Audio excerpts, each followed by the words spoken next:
নমস্কার, আমার নাম স্বরূপ কুমার সরকার। আমি মধুরকুল হাই স্কুল ইংরেজি শিক্ষক। এই যে ভিডিওটা আমি একটু ইন্ট্রো ভিডিও, আমাদের মধুরকুল হাই স্কুলের প্রতিষ্ঠাতা প্রধান শিক্ষক শ্রী শরৎ কুমার দাসের আমি একটি সাক্ষাৎকার নিয়েছি। স্যারের বয়স এখন অনেক, এই 86-তে তিনি পড়বেন ডিসেম্বরে। 85 বছর অতিক্রান্ত হয়ে গেছেন, তিনি সম্বর্ধনাও পেয়েছেন আর কি। তো এই সাক্ষাৎকার হয়তো আরও কয়েক বছর আগে নিয়ে একটু বেশি ভালো হতো। স্যারের সমস্ত কথা এখন হয়তো অতটা সিকোয়েন্স অনুযায়ী স্পষ্ট মনে নেই, তো বেটার লেট দ্যান নেভার, তবুও নিলাম আর কি। তো কিছু তথ্য যেরকম আমি বলি আর কি, হয়তো কোনো তথ্য যদি অসম্পূর্ণ হয়, যেমন স্কুলটা প্রতিষ্ঠা হয়েছে 1957 সালে আর কি। তো স্যার 47 সালের কথা বারবার বলছেন আর কি। তো সেই সময় হয়তো একটা প্রস্তাব ছিল বাগডাঙ্গায় হবে, কিন্তু মধুরকুলে স্কুলটা প্রতিষ্ঠা পায় 1957। তখন কিছু ছিল না, একদম কিছু ছিল না। একদম গুটি কয়েক ছাত্রকে নিয়ে সেই স্কুল শুরু হয়ে আজকে 2024 সালে প্রায় 2300 স্টুডেন্ট আর কি। এবং আমাদের স্কুল মাধ্যমিকের স্বীকৃতি পায় 1987 সালে, উচ্চ মাধ্যমিক পায় 2002 সালে। এবং স্যার দীর্ঘদিন প্রধান শিক্ষকতা করেছেন, প্রায় 40 বছরের উপরে আর কি। তারপরে টিআইসি ছিলেন নিশীথ কুমার কুণ্ডু। তারপরে দীর্ঘদিন আমিনুল হক স্যার 2001 সাল থেকে একদম 23শে আগস্টে রিটায়ার করলেন। দীর্ঘদিন সুনামের সঙ্গে প্রধান শিক্ষকের পদ সামলেছেন এবং স্কুলটাকে আরও বেশি উচ্চতায় নিয়ে গেছেন আর কি। রেজাল্ট বরাবরই ভালো মধুরকুল স্কুলের। আর বর্তমানে ভারপ্রাপ্ত শিক্ষক অমিতাভ কর্মকার, তার সুযোগ্য নেতৃত্বে এবং আরও যারা আছে আর কি, যারা সহযোগিতা করছে আর কি, স্কুল আরও এগিয়ে যাচ্ছে আর কি। তো আমি এই কথাগুলো জাস্ট বললাম স্যারের কথার একটু ইন্ট্রোডাকশন হিসাবে আর কি। তো সাক্ষাৎকার আপনারা শুনুন। একটু বয়সের ভারে হয়তো কোনো কোনো কথা হয়তো অসংলগ্ন মনে হতে পারে বা নাও হতে পারে আর কি। তো যারা মধুরকুল স্কুলের ইতিহাস জানতে চান বা স্কুলের সঙ্গে যারা জড়িত, প্রাক্তন বর্তমান যারা শিক্ষকতা করে গেছেন বা যারা অবসর নিয়েছেন আর কি, যারা জীবিত আছেন, তাদের আশা করি একটা পুরাতন স্মৃতি তাদের ভালো লাগবে আর কি।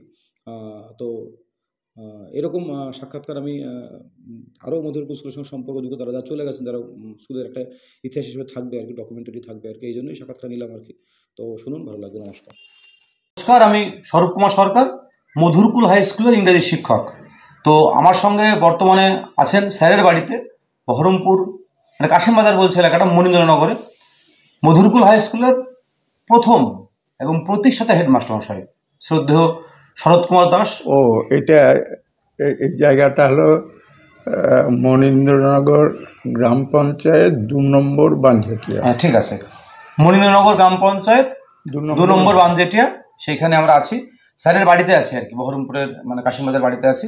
তো স্যার আমাদের মধুরকুল হাই স্কুলের প্রতিষ্ঠাতা এবং প্রথম প্রধান শিক্ষক।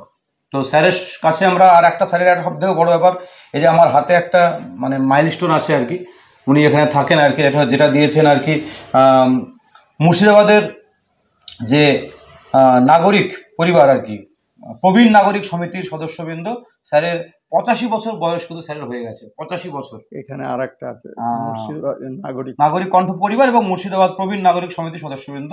স্যারের গত বছর 25/12/23-এ 85 বছর পূর্তি উপলক্ষে স্যারকে এই স্মারকটা দিয়েছেন। তো স্যার কিন্তু 85 বছর বয়স, ভাবতে হবে আর মানে অবসর নেওয়া দীর্ঘ প্রায় 25 বছর অতিক্রান্ত হয়ে গেছে। স্যার এখনো সুস্থ আছে, হাঁটাচলা করতে পারে। স্কুলে আমাদের কোনো অনুষ্ঠান হলে স্যারকে নিমন্ত্রণ করা হয়, স্যার যায় আর কি। ভালোও লাগে, মানে স্যার আবেগে যায়। স্যার স্কুলের প্রতি একটা আবেগ জড়িত আছে, প্রথম যেহেতু স্কুলটা নিজের হাতে তৈরি করা স্কুল আর কি। তো আমরা ওইটাও শুনবো কেমন করে স্কুলটা তৈরি হলো, আর স্যারের কাছে শুনে নিই স্যার এই যে 85 বছর আপনি আছেন আর কি, এর রহস্যটা কি, এটা একটু প্রথম শুনে নিই, তারপরে স্কুলের ইতিহাস শুনবো আর কি। রহস্য মানে বলতে কি বোঝাচ্ছেন? মানে 85 বছর যে আপনি আছেন আর কি, আপনি কি খাদ্যাভ্যাস শুধু না অন্য জীবনযাত্রা মানে কেমন, সেরকম কেমন করে এত খুব সাদাসিধে। বর্তমানে আমার একাধিক অসুবিধা দেখা দিয়েছে। হাঁটাচলা করি এবং ডাক্তারবাবুরও নির্দেশ যে প্রতিদিনই কিছু না কিছু হাঁটাচলা করবেন, অসুবিধা হলেও করবেন। আর খাদ্যাভ্যাসের কি, খাদ্যাভ্যাসের নিয়ন্ত্রণ আছে? চিরদিনই আমার সাদাসিধে খাবার এবং নানাবিধ অসুখজনিত অসুবিধা থাকার ফলে সব কিছুই আমাকে হিসাব করে খেতে হয়। প্রেশার আছে, ডাক্তারবাবুর নির্দেশ লবণ কম খাওয়া। তাহলে লবণ কম খেতে হবে, সব তরকারিতে লবণ খেলে তাহলে লবণ বেশি হবেই, যত কম করেই তরকারিতে লবণ দেওয়া হোক না কেন,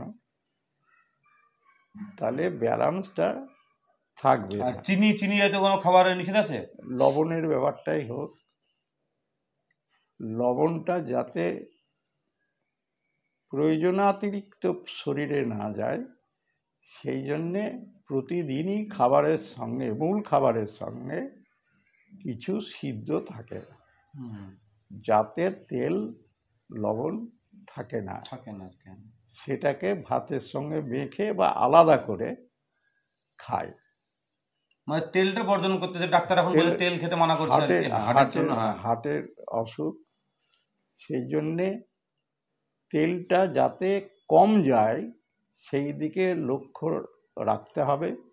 এবং লক্ষ্য রাখতে গিয়ে দই খেলেও দইয়ের অগ্রভাগটা বাদ দিয়ে তলের দইটা খায়, আর দুধের যতটা সম্ভব শর্ট তুলে দিয়ে সেই দুধটা খায়। এখন প্রতিদিনই সকালে আমি দুধ খাই, খেতে বসেও কোন তরকারিটা কতটা খাবো, ভাতটা কতটা খাবো, সেটা একটু লক্ষ্য রাখতে হয়। আর স্মৃতি কেমন আছে, মোটামুটি মনে রাখার ব্যাপারটা কতটা? স্মৃতি শক্তি আর নেই। আমি বছর 10 আগে চশমা নিয়ে একটা গল্প লিখেছিলাম, আর সদ্য কয়েকদিন আগে বিজয়া সম্মেলনী আমাদের প্রবীণ সংগঠনের যে অনুষ্ঠান হয়েছে, সেই অনুষ্ঠানের দিন চশমা কোথায় রেখেছি কিছুতেই মনে পড়লো না। শেষ পর্যন্ত চশমা ছাড়াই আমি সেই অনুষ্ঠানে যোগদান করেছি। কাজেই চশমা পেনের জন্যে যে জায়গায় পেন রাখি সেখানে গিয়ে আমি ভুলে গেলাম যে আমি কি জন্যে এখানে এলাম। কিছুক্ষণ দাঁড়িয়ে থাকার পরে হয়তো মনে পড়ল তখন। এখন এমন সময় ছেলে মেয়েদেরও নাম মনে থাকে না, থাকলো না তো থাকলোই না, মনেই এলো না। আবার কিছুক্ষণ পরে তখন নিজে থেকেই। তো আমাদের মধুরকুল পরিবারের তরফ থেকে আমরা আপনাকে আরো দীর্ঘজীবন, আপনার সুস্থ হয়ে থাকুন, আরো সেঞ্চুরি পার করুন আশা করছি আর কি, শুভেচ্ছা জানাচ্ছি। যাতে সেঞ্চুরি যাতে পার হয়, 100 বছর সেঞ্চুরি পার হয় আর কি। মানুষের মৃত্যুর উপরে আমি যতটুকু জানি তাতে কারোই কোনো হাত নেই। চলাফেরা করতে করতেই, কথা বলতে বলতে কখন যে মৃত্যু হবে কেউ জানে না। এবং আমার ইচ্ছে যে চলাফেরা করতে করতেই চলে যাওয়াটা, মানুষকে কষ্ট বেশি ভোগ করতে না হয়, নিজের বা অন্যদের বেশি বিড়ম্বনা না হয় আর কি। স্যার, এবার আমি একটু জানবো যে আপনি এটা যা শুনলাম আর কি, বলছিলাম যে মধুরকুলের একদম মানে কত সালে প্রতিষ্ঠা হয়েছিল, সালটা কি আপনার মনে আছে, কত সালে প্রতিষ্ঠা হয়েছিল?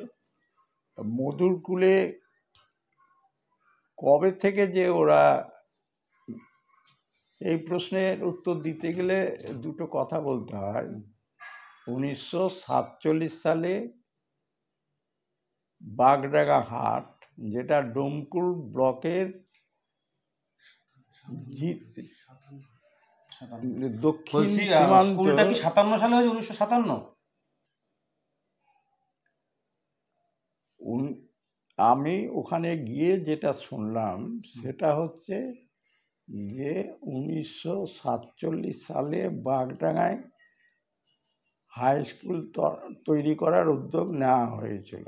স্বাধীনতার বছরেই, 47 স্বাধীনতার বছর 1947 সালে, মানে স্বাধীনতার পরে।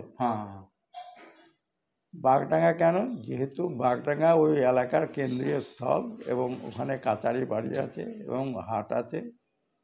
হাট তখনকার দিনে বাগডাঙ্গার হাট খুব বড় হাট ছিল এবং রাজশাহী পর্যন্ত লোক আসা যাওয়া করতো ওই হাটে। কিন্তু নানা কারণে সেই স্কুল হয়নি। সেখান থেকে এই মধুরকুলে স্কুল আবার নতুন করে শুরু হলো। পার্টিকুলার তারিখটা আমি পাইনি।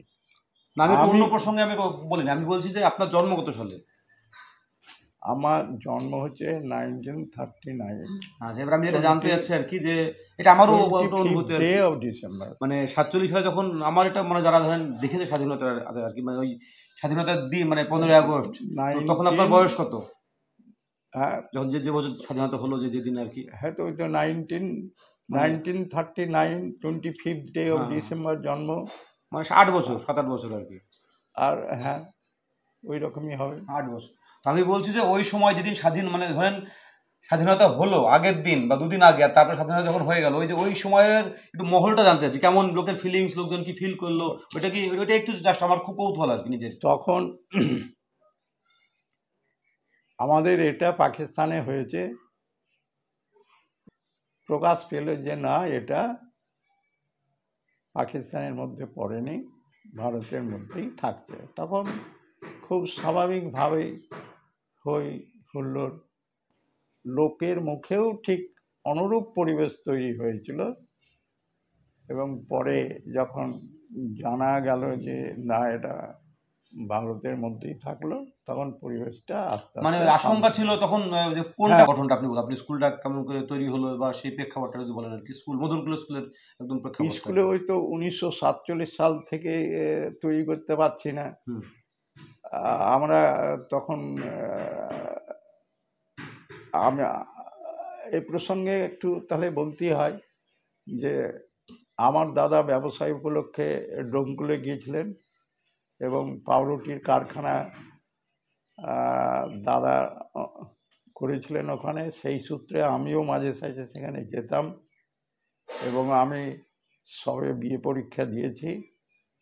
আর ওই ব্যবসায় সূত্রেই ওই এলাকার যত বর্ধিষ্ণু পরিবার আছে সকলের সঙ্গেই দাদার যোগাযোগ ছিল এবং নানা কারণে বাজারে সব যেত এবং দাদার সঙ্গে গল্প গুজব দোকানে বসত এবং গল্প গুজবের মাধ্যমে আমার পড়াশোনার কথা শুনতে পেয়ে তারা তখন দাদাকে চেপে ধরল যে আমরা একজন শিক্ষিত ছেলে চাই, তা আপনার ভাই যখন বিয়ে পরীক্ষা দিয়েছে তখন তাকে আমরা নিয়ে যাব।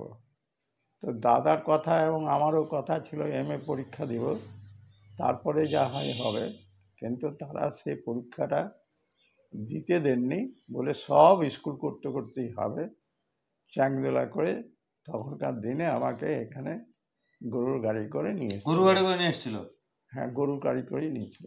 সেই গাড়িতে ঝর্ণা ছিল, মক্সের ছিল। তখনকার যানবাহন আর কোনো মাধ্যম বাস টাস চলতো না? বাস চলতো?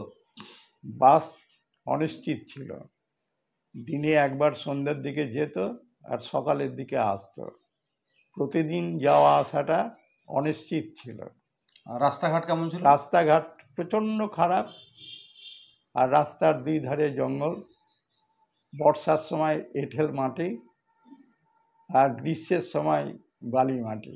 তো ওই যে এলাকাটা মধুরকুল বাগডাঙ্গা, ওই এলাকাটায় মানুষজন তো অনেক কম ছিল, জঙ্গল ছিল নাকি কেমন ছিল? জঙ্গল ছিল না। বাগডাঙ্গা হাট বাংলা বিহার উড়িষ্যার যে নবাব, সেই নবাবের বাংলা হাট, ওই নবাবের পক্ষ থেকে হাট, এবং হাটে ওখানেই ছিল কাছারি বাড়ি, এবং সেই হাটটা খুব নাম করা, ডোমকুল প্রপারের হাট আর বাগডাঙ্গা হাট। এই হাটটা তখনকার দিনে খুব নাম করা এবং বহু দূর দূর লোকের আনাগোনা, ব্যবসা বাণিজ্য সবই সেখানে।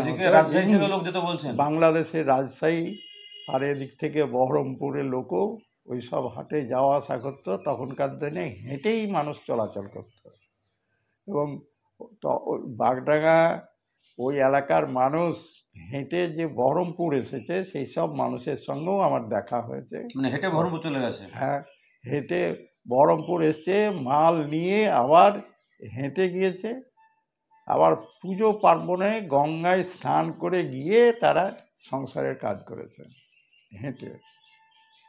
মানে এখনকার ছেলে মেয়ে শুনলে গল্প মনে হবে, মানে এখন কল্পনা করা যায় না, গল্প মনে হবে। মানে আমি আজকে বহরমপুর আসলাম বাইকে, তেমন কত সময় লাগবে, আর হেঁটে মানুষ চলে গেছে সেই সময় কল্পনা করা, সত্যি কল্পনা করা অসম্ভব আর কি। তো তারপরে মানে স্কুলটা কত মানে তারপরে তারপরে ঘটনাটা বলেন। স্কুলে আমি একবারও 61 ডিসেম্বরে গিয়েছি। তখন স্কুলের পরিকাঠামো কেমন ছিল? তখন তখন গাছতলাতে দুখানা বেঞ্চ নিয়ে পড়াশোনা, তারপরে ধীরে ধীরে সব কিছু হয়েছে। মানে কোনো বিল্ডিং ছিল না প্রথম, একদম বিল্ডিং প্রথমে? বিল্ডিং বলতে ছিল, বিল্ডিং বলতে তখন বেড়া দিয়ে ঘেরা দুখানা ঘর ছিল। 9 ডেসিমেল জায়গার দক্ষিণ সীমান্তে বেড়ার দুখানা ঘর ছিল। আর এখন যে প্রাইমারি স্কুল বা পঞ্চায়েত এগুলো ছিল না তখন? ওখানে অম্বরপুর মধুপুর মিলিয়ে যে ক্লাবটা ছিল, সেই ক্লাবের খেলার মাঠ, সেই মাঠটা কিন্তু বরাবরই খুব বড় ছিল। এই মাঠেরই ঐতিহ্য, ওই মাঠ থেকেই D Das IFA player, Subhash Ghosh Indian নেভির টিমের প্লেয়ার জন্ম হয়েছে। এবং ওই মাঠে সব থেকে যিনি প্রতিষ্ঠাতা বা স্মরণীয় ব্যক্তি, তিনি হচ্ছেন নারায়ণ সেন। তিনি স্বদেশী আন্দোলনের কর্মী ছিলেন। তিনি লাঠি খেলা, ছোড়া খেলা, তরবারি খেলা, কুস্তি, ফুটবল খেলা সব কিছুরই ওস্তাদ ছিলেন। এবং তখনকার দিনে তিনি যাকে যে কথা বলতেন, তিনি সেই কথা শুনতে বাধ্য। এবং ঋষিকেশ সেনের মতো ব্যক্তিত্ব সম্পন্ন ব্যক্তি বা বৈদ্যনাথ অধিকারী মতো লোকদেরকেও ঝাঁকিয়ে কথা বলতে দ্বিধা করতেন না, এবং তারাও মাথা নত করেই তার কথা শুনতেন। এবং তিনি স্বদেশী আন্দোলনকারী হিসেবে সরকারি ভাতাও পেয়েছিলেন। আচ্ছা, তারপরে আপনার স্কুলটা তো প্রথমে অনুমোদন পাওয়া যায় ব্যাপার থাকে, প্রথম কোন ক্লাস অনুমোদন পায়? প্রথমে অনুমোদন 2 class junior high school. 2 class? হ্যাঁ। তারপরে আস্তে আস্তে? হ্যাঁ, তারপরে কোএডুকেশন হলো, তারপরে 4 ক্লাস হয়েছে। 4 ক্লাস বলতে কি, আমি পরিষ্কার করে, ওরা 4 ক্লাস বুঝবে না। 4 ক্লাস বলতে কোনটা হলো?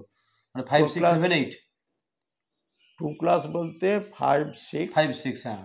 আর 4 তখনকার দিনে 4 ক্লাস বলতে গেলে 5 to 8। হ্যাঁ, 5 to 8 হলো আর কি। 4 ক্লাস বলতে 5 to 8 হলো। তারপরে মাধ্যমিক? মাধ্যমিকে 9 থেকে 10। সেটা কত সালে হলো? ওটা সম্ভবত 86 সালে অনুমোদনটা এসছিল, কিন্তু 86 সালের যখন ফিনান্সিয়াল ইয়ার বা একাডেমিক ইয়ার শেষের পথে এসছিল বলে আমরা 86 সাল থেকে নিতে পারিনি, 87 সাল থেকে নিয়েছি। তখন কি এই মাধ্যমিক পরীক্ষার নাম ছিল না? পরীক্ষার নাম তখন কি ছিল? মাধ্যমিক পরীক্ষায় ছিল। তার আগে ছিল ম্যাট্রিক। তার আগে ম্যাট্রিক ছিল। আর তারপরে আপনার সময় কি উচ্চ মাধ্যমিক হয়েছিল না পরে হয়েছে? আমার সময় হয়নি। আমি উচ্চ মাধ্যমিকের ফাউন্ডেশনটা, মানে উচ্চ মাধ্যমিক করতে গেলে কি কি করতে হবে সে ক্ষেত্রে পদক্ষেপ নিয়েছিলাম, এবং প্রাথমিক যে কাজগুলো করার সেগুলো করে এসছে। আপনি আপনার স্কুলে কত সাল থেকে কত সাল ছিলেন? হ্যাঁ, আপনার ওখানকার কর্মজীবনটা কত সাল থেকে কত সাল, মানে প্রধান শিক্ষক হিসেবে? একবারে 61 থেকে 31 ডিসেম্বর।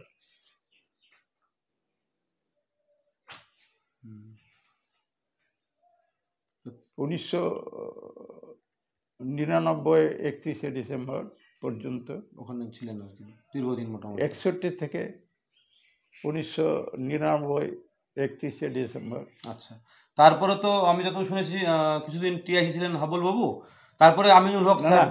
না, কি হাবুল তখন কোথায়? তাহলে কি তারপর আপনার পরে কে গেল টিআইসি হিসেবে? আমি গেলাম তখন, আমি নবকুমার বাবুকে নিয়ে যাই। তারপরে স্বপন কুমার মৈত্র, তারপরে আমরা 4 ক্লাসের না না আমি বলছি না, আমি বলছি আপনি চলে যাওয়ার পর স্কুলের দায়িত্বভার কে নিলেন? টিআই অ্যাজ এ টিআই, তখন তো হেডমাস্টার আসেননি, আপনার রিটায়ার করার পর বলছি আর কি। ও তিনি এসেছেন 2001 সালে এসেছেন আর কি, 2001 সালে। হ্যাঁ 2001 সালে কে? ওই আমিনুল হক সাহেব, উনি আমিনুল হক বিশ্বাস। হ্যাঁ তারপর দীর্ঘদিন তো উনি চালালেন আর কি। আমিনুল হক সাহেব 2000, ওটা এগুলো সব আমার শোনা, আমি তো তখন কাগজ কলমে চলে এসেছেন বাইরে। হ্যাঁ 2001 সাল থেকে সদ্য 2023 সম্ভবত নভেম্বর অবসর, আগস্ট পর্যন্ত কাজ চালিয়েছেন আর কি, দীর্ঘদিন আর কি, উনিও দীর্ঘদিন চালালেন আর কি। তবে বলছি আপনি তো রিসেন্ট আপনি স্কুলে বেশ কয়েকবার গেছেন আর কি, বিভিন্ন অনুষ্ঠানে, স্যারের ফেয়ারওয়েলে বা আসিফ মাহমুদ স্যারের ফেয়ারওয়েলে গেছেন আর কি। তো গিয়ে বর্তমান স্কুলের পরিকাঠামো কেমন লেগেছে? ভালো লেগেছে এবং স্টাফ কম্বিনেশন যেটা এখন শুনতে পাই এটা খুবই ভালো লেগেছে। এবং আমি ঈশ্বরের কাছে প্রার্থনা করি তাদের এই যে স্টাফ অ্যাডজাস্টমেন্ট বা স্টাফের মধ্যে যে একটা এমনি আমাদের খুব ভালো সম্পর্ক, খুবই ভালো সম্পর্ক, মধুর সম্পর্ক, এটা যেন টিকে থাকে এবং আরো উন্নত হয়। এবং শিক্ষক বৃন্দরা যে স্বতঃস্ফূর্তভাবে শ্রমদান করছেন, এটাই আমার কাম্য। এটা আরও বেশি করে হোক এবং মধুরকুল আমি চেয়েছিলাম ওই এলাকার শীর্ষস্থানীয় প্রতিষ্ঠানে পরিণত হোক এবং সেই দিকেই চলছে, সেটাকে কামনা করি আরও এগিয়ে যাক। আর রিসেন্ট খবর দিয়ে আপনি আবার আমন্ত্রণ হলো আপনার, আমাদের এই ছুটির মধ্যে সমস্ত ঘরগুলো, যতগুলো ঘর বাকি ছিল, ক্লাসরুম, শ্রেণীকক্ষ সব রং করা হয়েছে, সমস্ত ঘর রং টং করে পরিকাঠামোগত উন্নয়ন বেশ ভালোই হয়েছে আমাদের। এখন কোনো ঘরই বাকি নেই রং করার মতন, ক্লাসরুম শ্রেণীকক্ষ ভালো লাগছে, বাকি নেই আর এসব কথা শুনে খুব ভালো লাগছে, আনন্দ হচ্ছে। একটাই সমস্যা, একটু শিক্ষকের অপূর্ণতা আছে, মানে শিক্ষক একটু কম, মানে নিয়োগ, এটা পরিবেশ পরিস্থিতি এর জন্য দায়ী, সেটা তো স্কুল কর্তৃপক্ষের দিক থেকে কোনো ত্রুটি আছে বলে আমি মনে করি। একটা স্মৃতি এবার হচ্ছে, আপনার সময় স্টুডেন্ট ধরেন ছিল কতজন, প্রথম শুরু হলো কতজন ছাত্রী দিয়ে? যেটা আমি তো 4-5 জন ছেলে নিয়ে শুরু করেছিলাম। এখন আপনার শুনে খুশি হবে, সেইখানে এখন প্রায় 2200-র উপরে স্টুডেন্ট আমাদের স্কুলে। খুবই ভালো লাগছে। 2200 মানে অনেক, আপনারা যদি সবাই যদি পরীক্ষা দিন যখন আসে না, মনে হয় স্কুল গম গম গম করে, এত ছাত্রছাত্রী আর কি, খুবই আনন্দের কথা। এবং এখন দেখবেন পার্শ্ববর্তী যে সমস্ত এলাকা থেকে আমাদের স্কুলে ছাত্রছাত্রী বেশি আসে আর কি। বৈশিষ্ট্য আমি ওই 5-6 জন নিয়ে স্কুল করলেও এবং জুনিয়র স্কুল হলেও আমি কিন্তু কুশাবাড়িয়া পার্শ্ববর্তী কোনো সাংস্কৃতিক অনুষ্ঠানে সভাপতিত্ব করতে গিয়েছি এবং আনন্দ পেয়েছি। এবং সেখানে সাংস্কৃতিক চর্চাটা আমার যাওয়ার আগে থেকেই ছিল এবং সেই চর্চা আমি নিজে সক্রিয় অংশগ্রহণ করেছি, আনন্দ পেয়েছি। এমনি আমাদের এখন যে বার্ষিক অনুষ্ঠান সেটা হচ্ছে, মানে বিগত 2 বছর ধরে এটা হচ্ছে আর কি, অন্যান্য প্রোগ্রাম তো হতোই আর কি, তার সঙ্গে যুক্ত হয়েছে বার্ষিক সাংস্কৃতিক অনুষ্ঠান, যেটা সারা বছরে একটা প্রোগ্রাম, ছেলেপেলেদের একটা যারা ভালো রেজাল্ট করছে আর কি, ক্লাস শ্রেণী সেটা দেওয়া হচ্ছে, ভালো লাগছে, স্পোর্টসটা ভালো হচ্ছে। আর রেজাল্ট তো আমাদের মোটামুটি বিগত 10-15 বছর রেজাল্ট ভালো হচ্ছে। মধুরকুলের স্কুলের জন্মলগ্ন থেকেই রেজাল্টটা বরাবরই, আমি জয়েন করার সময় বেশ ভালো রেজাল্ট। সমস্যা সংকট দেখা দিলেও তার মধ্য দিয়ে আমাদেরকে স্কুল করতে হলো মধুরকুলের স্কুলের, এবং আপনার ভালো ফলাফল প্রতি বরাবরই ভালো। এটা আমার গর্বের কথা, আনন্দ হচ্ছে যে সেই ঐতিহ্যকে ধরে রেখেছেন।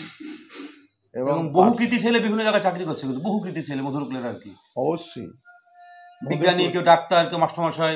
হ্যাঁ, এখন স্কুল থেকে বহু প্রতিভাবান ছেলে বেরিয়েছে।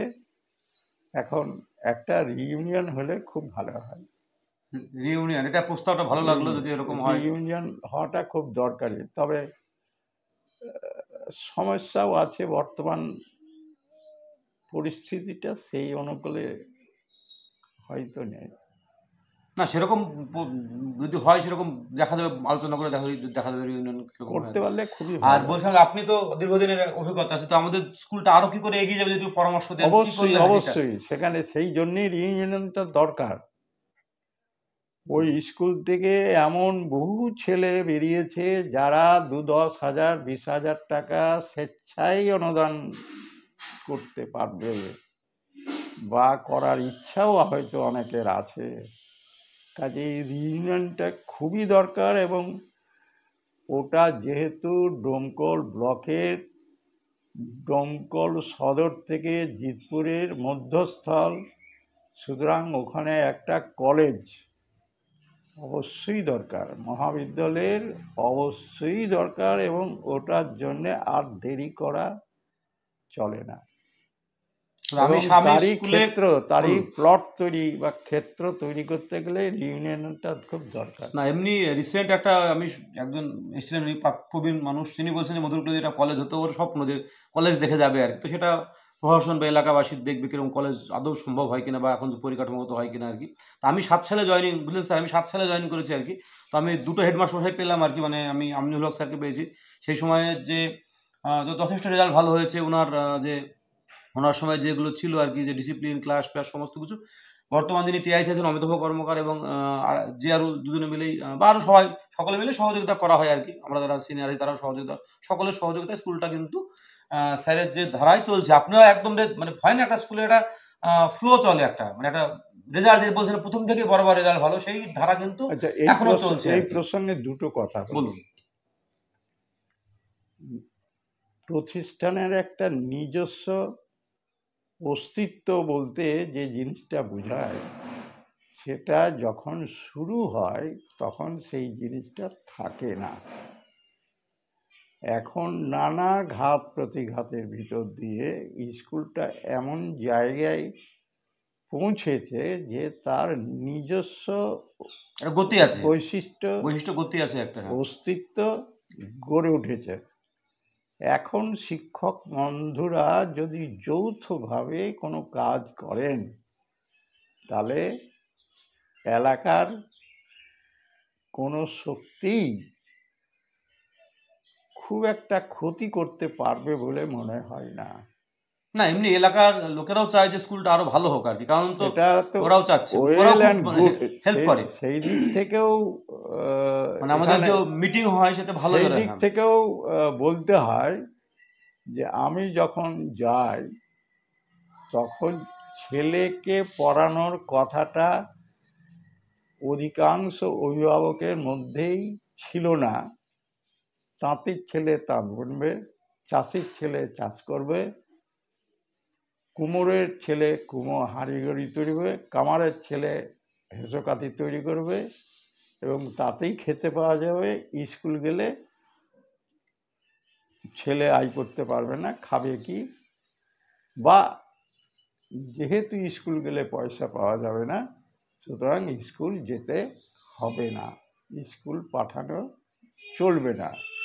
স্কুল পাঠানোর যে প্রয়োজন আছে এইটা বোঝানোর জন্যে আমাকে গ্রামে গ্রামে মিটিং করতে হয়েছে, ছেলে মেয়ের বাবার সঙ্গে কথা বলতে হয়েছে যে লেখাপড়াটাই হচ্ছে আসল।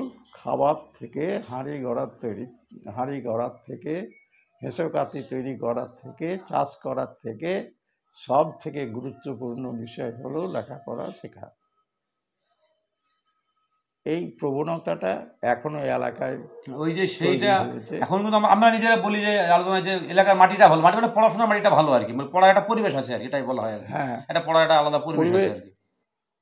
অন্যান্য তুলনায় পড়াশোনার যে প্রয়োজন আছে সেখানকার অল্প হলেও কিছু পরিবার সেটা জানতো এবং বুঝতো, সেই চর্চাটা ওখানে ছিল, কিন্তু আপামর জনসাধারণের মধ্যে ছিল না। সেটা আস্তে আস্তে বেড়েছে আর কি, সেটা এখন দূর হয়েছে। সেই মানসিকতাটা ছেলে মেয়েকে লেখাপড়া না শেখানোর যে মানসিকতাটা সেটা দূর হয়েছে। তো স্যার ঠিক আছে, এইটাই, আপনি আরও সুস্থ জীবন করুন, আর স্কুলে আপনি আসুন। হ্যাঁ, স্কুলে যে আপনি যে প্রস্তাব দিলেন রিউনিয়ন, সেটা আমরা ভাবছি যদি হয় হয়তো 2025 সালে আমরা রিউনিয়ন, যদি সেরকম সম্ভবপর হয় রিউনিয়ন, তাহলে আপনাকে আমন্ত্রণ অবশ্যই করা হবে আর কি। আর যারা প্রাক্তন শিক্ষক যারা চলে গেছে স্কুল থেকে, এরকম প্রাক্তন ছাত্রছাত্রী যারা আছে হলে তো খুব ভালো হয় আর কি। এবং একটা পত্রিকাও সেই উপলক্ষে একটা পত্রিকাও একটা প্রকাশ করার ইচ্ছা আছে সেই রিউনিয়ন উপলক্ষে আর কি।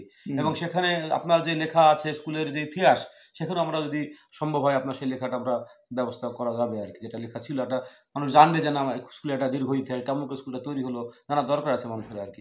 আমি যখন কৌতূহল আপনাকে প্রশ্ন করলাম যে স্বাধীনতার সময় কেমন ছিল, তো যারা জানতে চায় তারা সেগুলি লেখা থেকে জেনে নেবে। স্বাধীনতার সময় তো থাকার কথা ছিল না, তো বললাম 1947। হ্যাঁ, আমরা তো ধরেন চোখে দেখিনি, আপনারা দেখেছেন আর কি। এই লোকগুলো আসলে চলে যাবে, তোমরা জানা যাবে না কেমন ছিল যা কিছু। এবং 1947 সালে বাগডাঙ্গা স্কুলটা যখন শুরু হয় তখনকার ছাত্র কে কে ছিল সেসব আমার জানা আছে, এবং সেগুলো ওই যে ইতিহাস বলে সেই ইতিহাসেই থাকবে। স্যার আপনি ভালো থাকুন, সুস্থ থাকুন, আর সেঞ্চুরি পার করুন। আর আমাদের স্কুলে আবার অনুষ্ঠান হলে আপনাকে ডাকা হবে, অবশ্যই আপনি আসুন, যেরকম আপনি আসুন। ঠিক আছে, আমার শরীর ভালো থাকলে অবশ্যই যাব। আর ঠিক আছে, এখানে শেষ করছি। নমস্কার। ঠিক আছে, ঠিক আছে। আচ্ছা এই